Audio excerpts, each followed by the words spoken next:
ಸಂಜೆ ಟೈಮಲ್ಲಿ ಈ ಥರ ಮಂಡಕ್ಕಿನ ಮಾಡಿ ತಿಂದರೆ ಖಂಡಿತವಾಗಿಯೂ ನೀವು ಇನ್ನೊಂದ್ಸರಿ ಮಾಡ್ಕೊಂಡು ತಿನ್ನಬೇಕು ಅನ್ನೋ ಅಷ್ಟು ಟೇಸ್ಟ್ ಸಖತ್ತಾಗಿ ಬಂದಿರುತ್ತೆ. ಹಾಗೆ ಇದನ್ನು ಯಾವ ಥರ ಮಾಡೋದು, ಹೇಗೆ ಮಾಡೋದು ನೋಡೋಣ.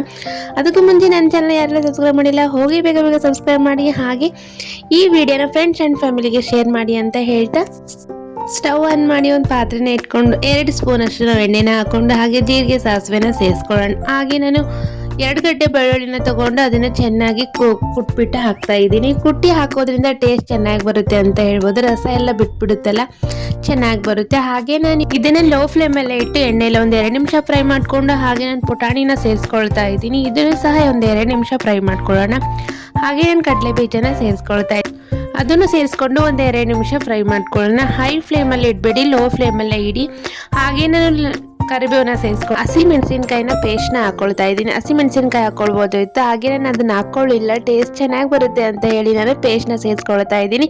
ಪೇಸ್ಟಲ್ಲಿ ನಾನು ಸ್ವಲ್ಪನೇ ಉಪ್ಪನ್ನ ಹಾಕಿ ನಾನು ಪೇಸ್ಟ್ ಮಾಡಿರೋದ್ರಿಂದ ನನಗೆ ಇದಕ್ಕೆ ಉಪ್ಪನ್ನ ಸೇರಿಸ್ಕೊಳ್ತಾ ಇಲ್ಲ. ಹಾಗೆ ನಾನು ಚಿಟಿಕೆ ಅಷ್ಟು ಅರಿಶಿನ ಸೇರಿಸ್ಕೊಂಡು ಹಾಗೆ 1 ಕಪ್ ಅಷ್ಟು ಮಂಡಕ್ಕಿನ ಸೇರಿಸ್ಕೊಂಡು ಪೂರ್ತಿ ಫ್ರೈ ಮಾಡ್ಕೊಳ್ಳೋಣ.